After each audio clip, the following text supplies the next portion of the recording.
할렐루야.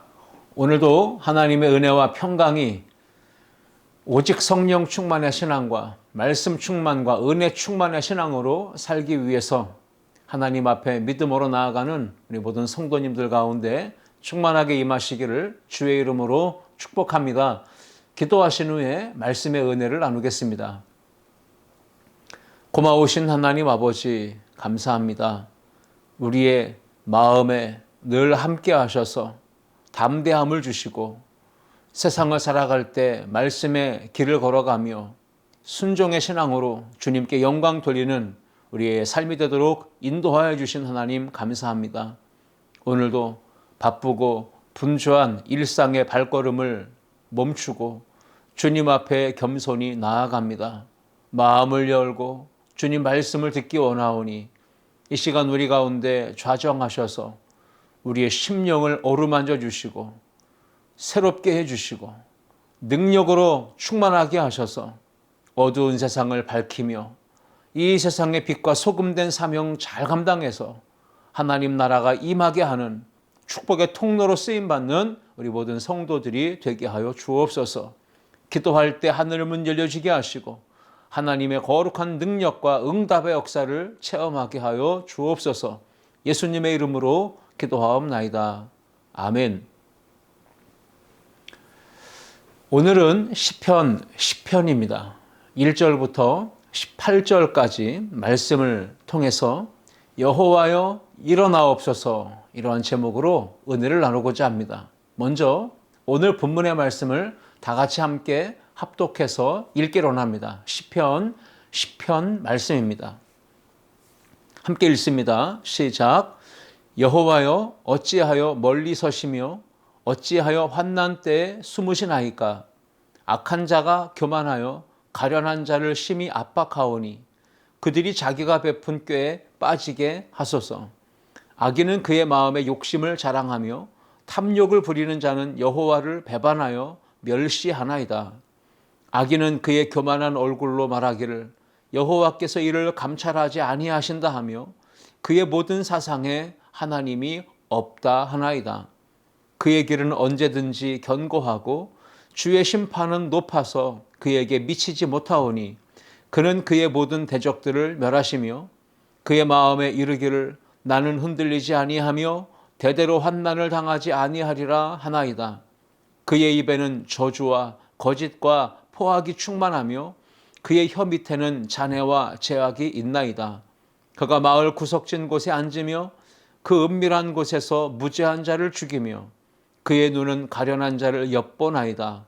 사자가 자기의 굴에 엎드린 같이 그가 은밀한 곳에 엎드려 가련한 자를 잡으려고 기다리며 자기 그물을 끌어당겨 가련한 자를 잡나이다. 그가 굽으려 엎드리니 그의 포악으로 말미암아 가련한 자들이 넘어지나이다.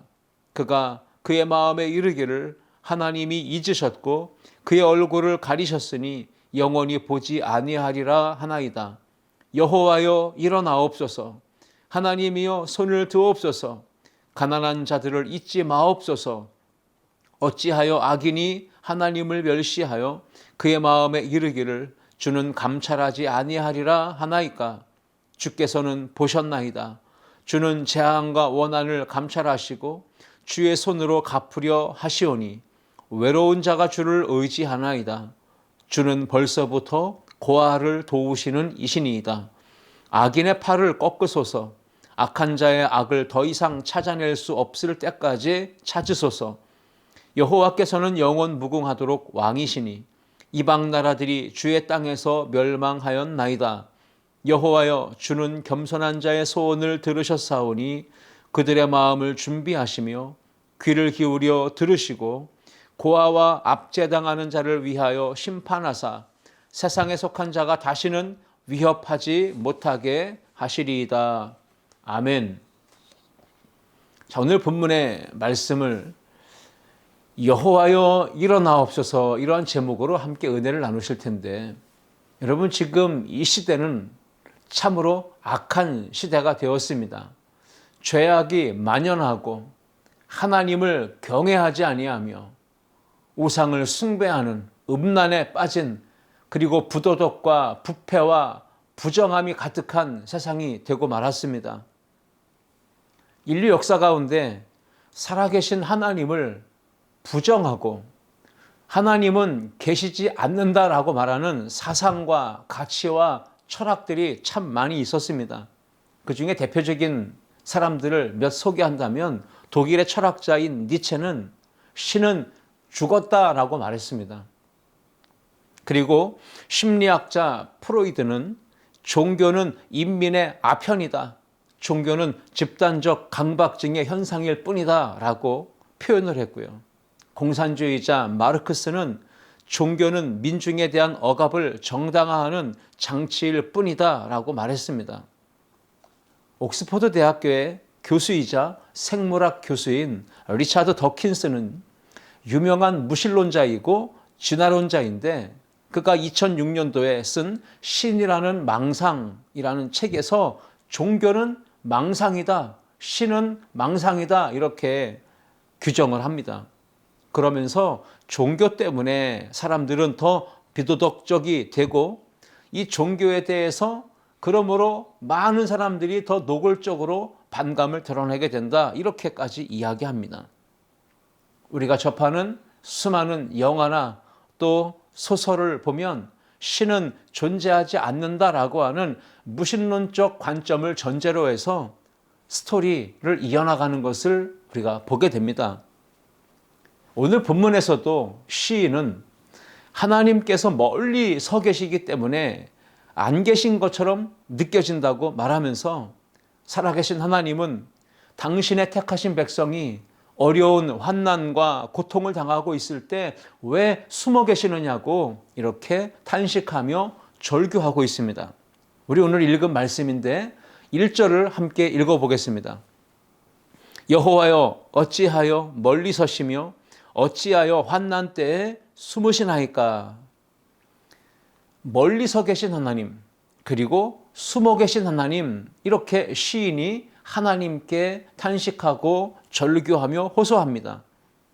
이 세상의 악한 사람들은 교만한 사람들은 왜 살아계신 하나님이 계시지 않는다고 그렇게 생각하고 그렇게 말하는 것일까요? 그 이유는 4절 말씀에서 찾아볼 수 있습니다. 오늘 4절을 보시면 악인은 그의 교만한 얼굴로 말하기를 여호와께서 이를 감찰하지 아니하신다 하며 그의 모든 사상에 하나님이 없다 하나이다. 악인은 교만한 사람입니다. 교만한 사람이 악인이고요. 그렇게 악인, 교만한 사람은 하나님께서 감찰하지 아니하신다, 돌아보지 아니하신다. 하나님은 의인의 삶, 정직한 자의 삶을 돌아보지도 생각하지도 감찰하지 아니하신다라고 말하면서 그 악인의 사상에는 항상 하나님이 없다, 하나님은 존재하지 않는다 이렇게 무신론적인 사상을 이야기한다는 것이죠. 그래서 오늘 4절을 보시면 악인이 교만한 얼굴로 말할 때 살아계신 하나님을 부정하는 가장 처음 장소가 어디인지를 소개합니다. 그것은 교만한 악인의 생각, 마음, 사상이라는 것이죠. 악인은 항상 스스로 마음에 이야기하는 겁니다. 나는 절대 흔들리지 않는다. 나는 대대로 환난을 당하지 않는다. 이렇게 과신하면서 교만하게 말합니다. 6절 말씀에 기록하고 있습니다. 그의 마음에 이르기를, 악인의 마음에 이렇게 단정하고 확신하여 얘기하기를 나는 흔들리지 아니하며 대대로 환난을 당하지 않는다. 악인은요, 마치 자신이 신적인 존재가 된 것처럼 교만해져서 나는 모든 것을 할 수 있다. 이렇게 자만하고 오만하고 그렇게 교만하여 말을 하는 겁니다. 나는 절대 흔들리지 않는 존재다. 나는 절대로 환난을 당하지 않을 것이다. 이렇게 과신했던 겁니다. 13절 말씀에도요. 어찌하여 악인이 하나님을 멸시하여 그의 마음에 이르기를 주는 감찰하지 아니하리라 하나이까. 지금 시인은 하나님께 호소합니다. 왜냐하면 악인이 하나님은 계시지 않는다. 하나님은 없다라고 하는 이 자기 마음의 확신, 그 사상을 넘어서서 이제는 하나님을 멸시하는 자리까지 나아갔기 때문이에요. 어찌하여 악인이 하나님을 멸시하며, 악인은 하나님이 없다고 부정하는 거기서 멈추지 않고 하나님을 업신여기고 멸시하고 조롱하기까지 합니다. 세상에서는 하나님이 존재하지 않는 것처럼 느껴집니다. 그리고 하나님은 계신다 할지라도 눈에 보이지 않기 때문에 이러한 상황에, 위급한 상황에, 의인이 고통당하는 시대에 하나님은 숨어 계신다, 이렇게 느껴지는 상황이 있습니다. 왜 그럴까요? 그것은 악하고 교만한 인간이 먼저 그 마음의 생각과 사상과 가치와 철학 속에서 하나님을 인정하지 않고 부정하며 하나님을 멸시하기 때문입니다. 하나님을 부정하고 멸시하고 인정하지 않는 사람이 어찌 하나님을 느낄 수 있겠습니까? 하나님의 존재를 경험할 수 있겠습니까? 그래서 오늘 본문 2절 말씀에 시인은 하나님을 부정하고 하나님을 멸시하는 이 교만한 악인의 죄를 고발하고 있는 겁니다. 2절을 보실까요? 악한 자가 교만하여 가련한 자를 심히 압박하오니 그들이 자기가 베푼 꾀에 빠지게 하소서. 지금 시인은 악한 자의 교만을 고발하고 있는 겁니다. 하나님이 없다, 하나님을 멸시하는 이 악한 사람의 죄를 고발하며 나아가서 이 악하고 교만한 자가 세상의 약자들, 가련하고 연약한 사람들을 압박하며 괴롭히는 이 현실의 모습을 그대로 하나님 앞에 고발하고 있는 겁니다. 악한 자들이 가난하고 연약하고 소외되고 힘없는 자들을 압박하는 이 죄악의 문제를 하나님 앞에 그대로 고발하고 있는 것이죠. 악인의 이러한 교만과 그리고 약자를 핍박하고 압박하는 이러한 죄악이 가득한 세상 속에서 사람들은 더욱더 하나님의 존재를 느끼지 못하고 하나님은 살아계시지 않는 것이다라고 느끼게 됩니다. 여러분, 이러한 때에 우리는 어떻게 하나님께서 언제나 함께하고 계시고 하나님이 늘 내 곁에 가까이 계시고 하나님이 늘 나와 동행하신다고 하는 이 하나님의 임재를 우리가 경험하면서 증명해낼 수 있을까요? 오늘 이러한 질문을 가지고 세 가지 답을 찾아보려고 합니다. 첫 번째, 주님의 사랑으로 사회적인 약자를 돌아볼 때 우리는 이 악한 세상 속에서 하나님의 임재와 함께하심의 역사를 증명해내고 증거할 수가 있습니다. 오늘 본문에 보시면요, 시인은 계속해서 사회적인 약자들을 이렇게 들춰내고 있습니다. 2절에서는 가련한 자라고 했고요. 그 다음에 8절에서는 무죄한 자와 가련한 자, 9절, 10절, 12절에서는 가련한 자를, 14절에서는 외로운 자, 고아를, 17절에서는 겸손한 자를, 18절에서는 고아 압제당하는 자를 이야기하고 있습니다.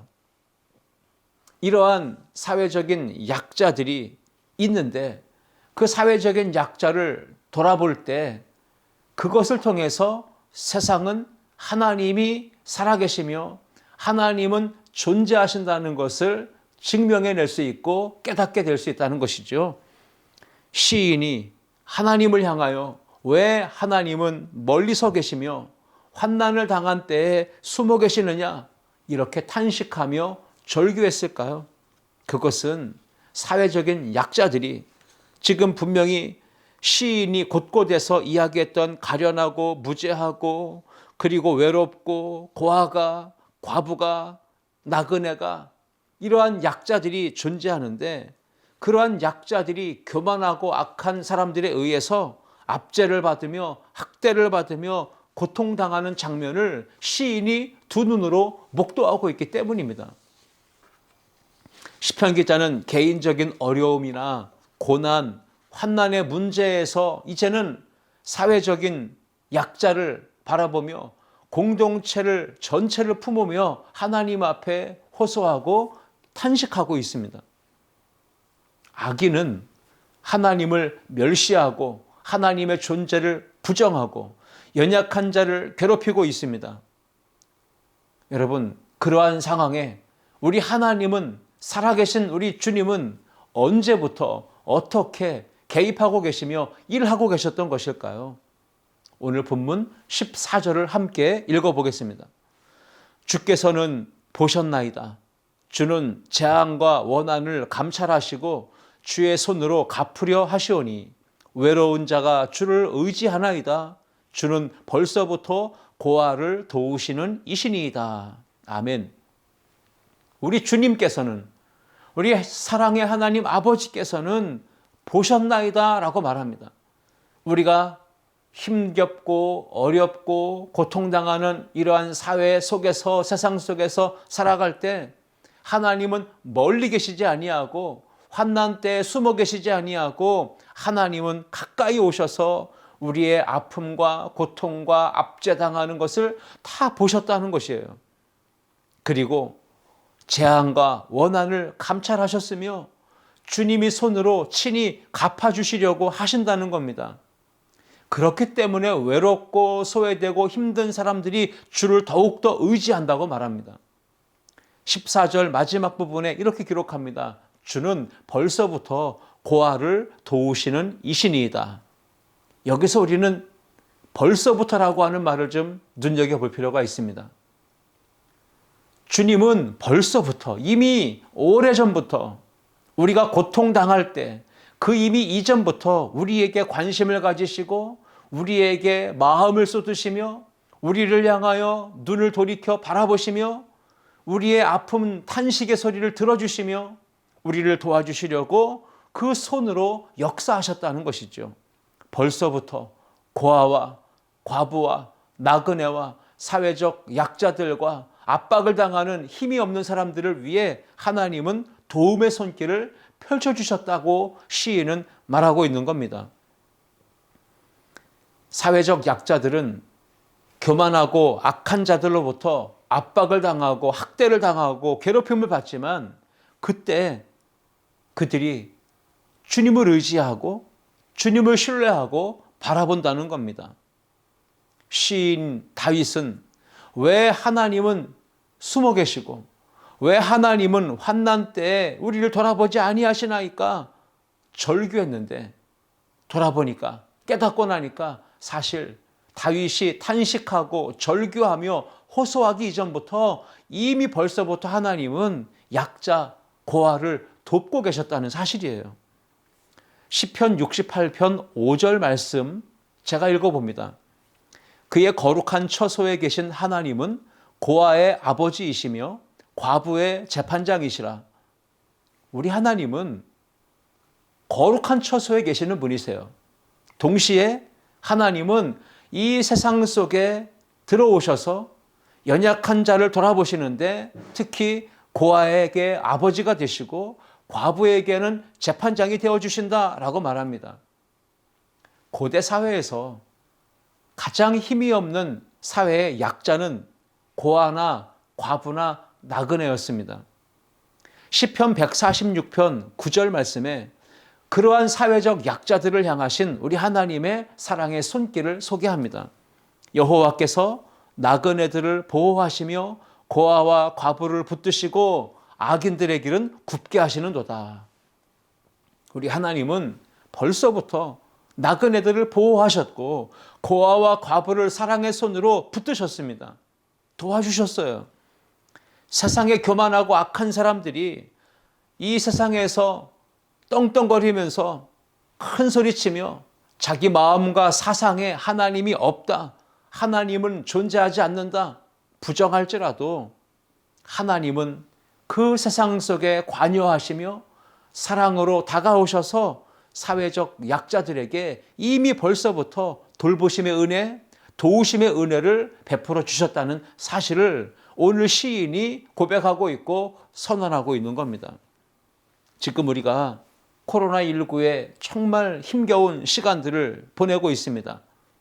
그러한 상황에 교회는 사회적으로 선한 영향력을 끼쳐야 될 텐데 오히려 세상으로부터 비탄과 비난과 조롱의 손가락질을 당하고 있습니다. 세상 사람들이 그렇게 교회를 향해 믿는 우리 신자들을 향해 손가락질하고 비난하면서 하는 말이 너희들이 믿는 하나님이 정말 살아계신 하나님이 맞느냐? 그 하나님 죽은 거 아니냐? 하나님은 지금 이 시대가 이렇게 힘들고 혼란하고 어려운데 하나님이 지금 살아계신다면 역사하시고 이러한 상황을 빨리 해결해야 되는 거 아니냐?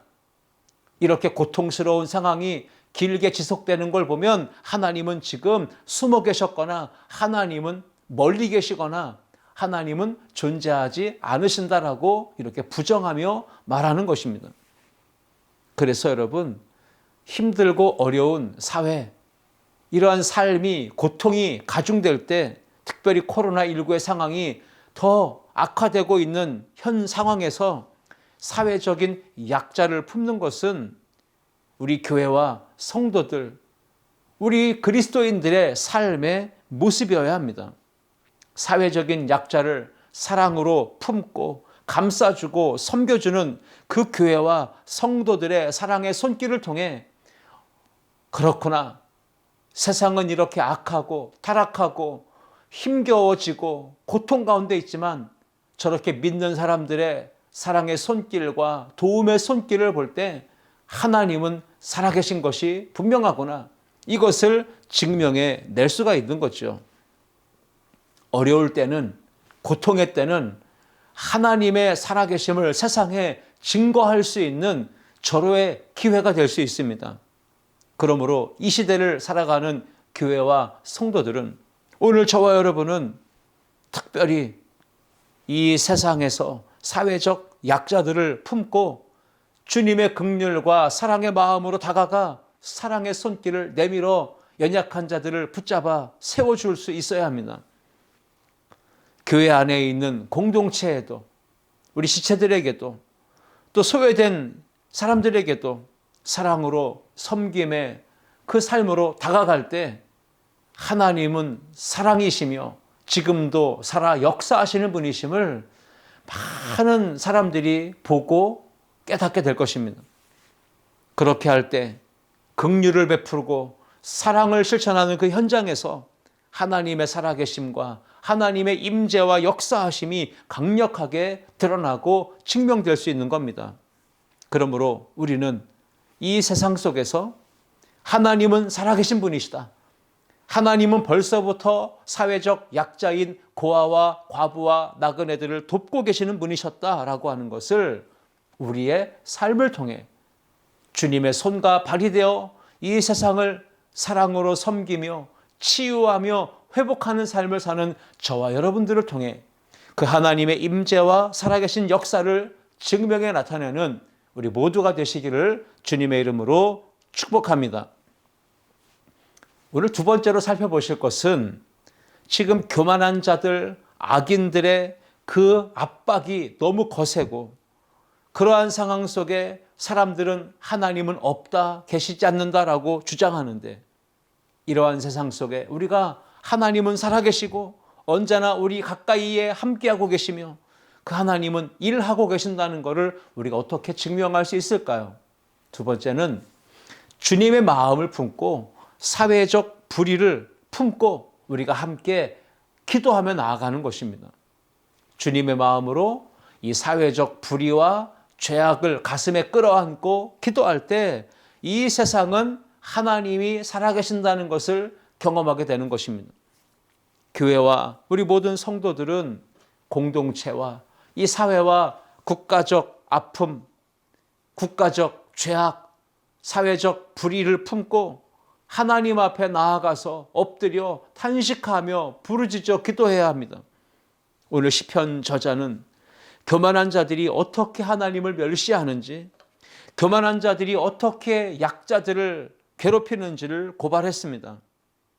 시인은 교만한 자들, 악한 자들로 인해 눈물을 흘리며 탄식하며 있는 그 사회적 약자들을 위해서도 또 간구하고 있습니다. 고발하며 또 간구하는 이 시인의 모습, 그 시인이 기도하는 가운데 악한 사람들이 어떠한 죄를 지었는지를 우리가 보게 되는데 12절과 13절 말씀을 우리가 보겠습니다.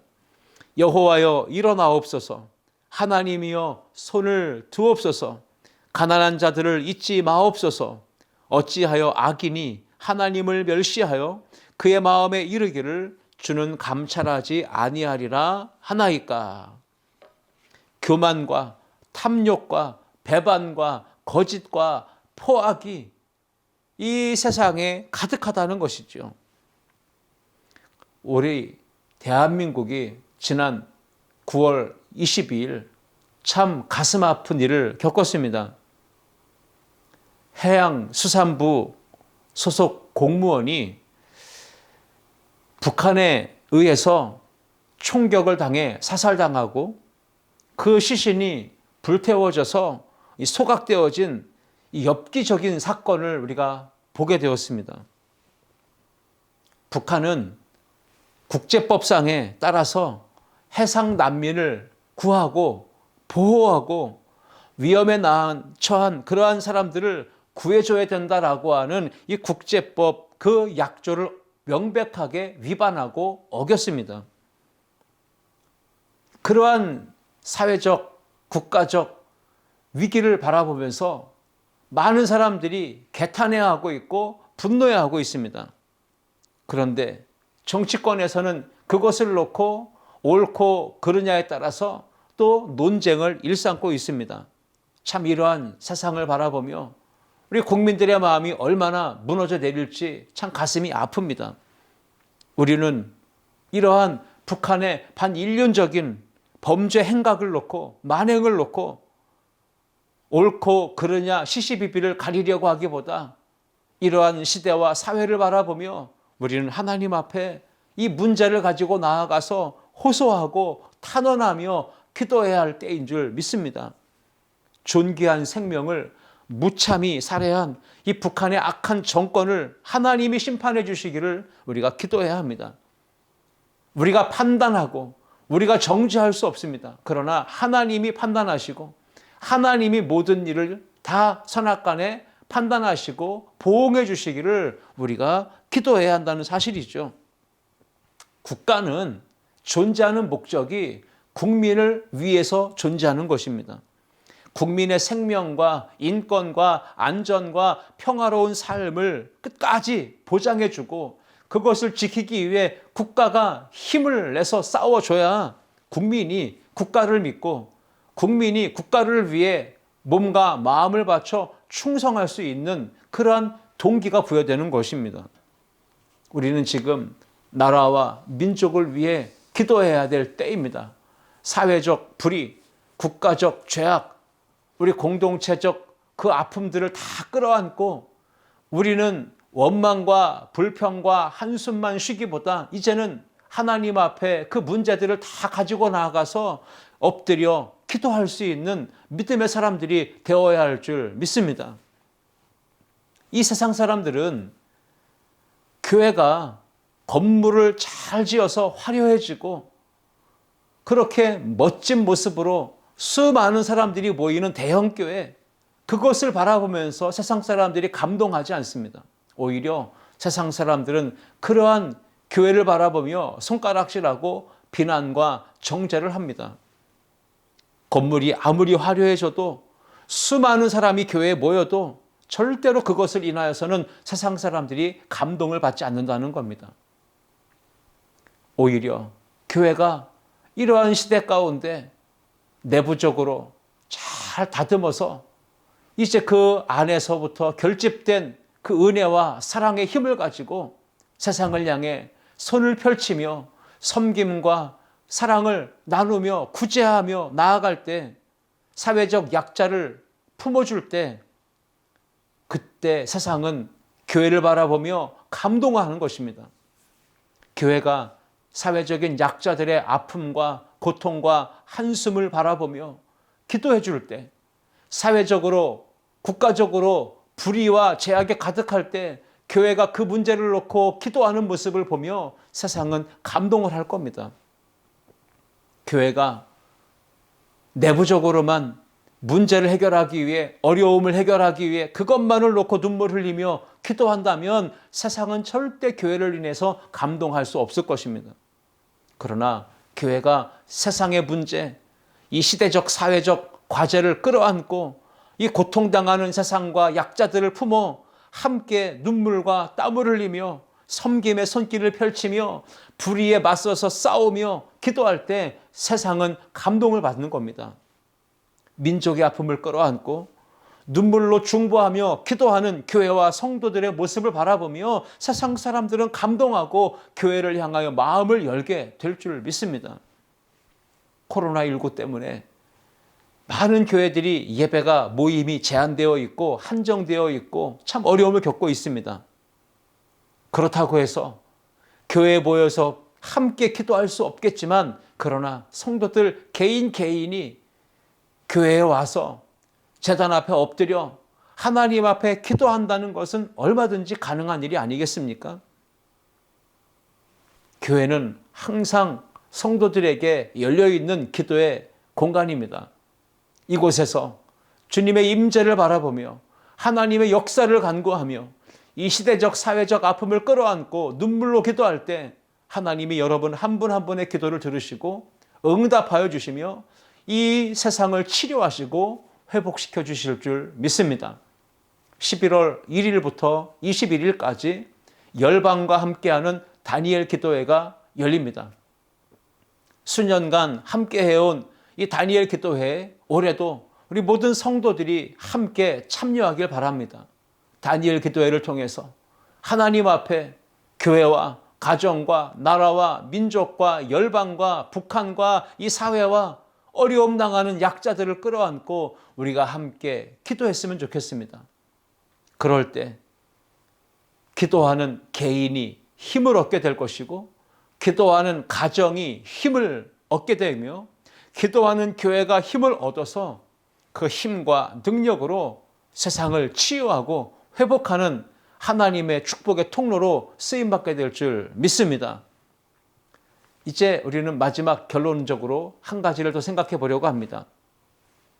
교만한 자, 악인들, 그들이 세상에서 죄악으로 불의로 세상을 어지럽히고 어둡게 만들고 있고, 그 힘과 권력을 가지고 사회적 약자를 압박하는 이 시대에 사람들은 하나님은 없다라고 주장하는데, 그러한 시대 속에서 우리는 어떻게 하나님의 임재, 함께 하시는 하나님의 역사를 증명해낼 수 있을까요? 세 번째는요, 사회적인 죄악을 담대하게 꾸짖고 개혁 운동을 펼쳐 나가는 겁니다. 시편 저자는 오늘 보셨듯이 맨 처음에는 왜 하나님은 멀리서 계시고 환난 때에 숨어 계십니까? 이렇게 탄식하고 하나님 앞에 절규했습니다. 그런데 중반부에서는 시인은 하나님은 벌써부터 약자를 도우고 계셨다. 고아와 과부와 나그네와 가련한 자와 이 겸손한 자들을 하나님은 이미 벌써부터 돕고 계셨다라고 하는 것을 깨닫고 하나님 앞에 믿음으로 나아갔습니다. 그리고 이제 마지막 단계에 이르러서 시인은 마음에 담대함을 품고 이 세상의 불의, 이 세상의 죄악, 그 문제를 끌어안고 열심히 중보하며 하나님 앞에 기도하는 겁니다. 이러한 과정들을 통해서 시인은 상한 마음이 치유되었고 회복되는 은혜를 경험하면서 동시에 마음에 담대함이 생겨났습니다. 시인은 악한 자의 악이 완전히 사라지기를, 사회적 불의가 완전히 해소되기를 바라보며 하나님 앞에 은혜를 간구했어요. 12절 말씀에 여호와여 일어나옵소서, 하나님이여 손을 두옵소서, 가난한 자들을 잊지 마옵소서. 15절에서도 악인의 팔을 꺾으소서, 악한 자의 악을 더 이상 찾아낼 수 없을 때까지 찾으소서. 시인은 계속 기도했습니다. 18절 말씀에 고아와 압제당하는 자를 위하여 심판하사 세상에 속한 자가 다시는 위협하지 못하게 하시리이다.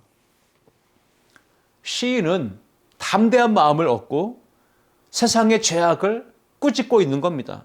16절 말씀에 여호와께서는 영원 무궁하도록 왕이시니 이방 나라들이 주의 땅에서 멸망하였나이다.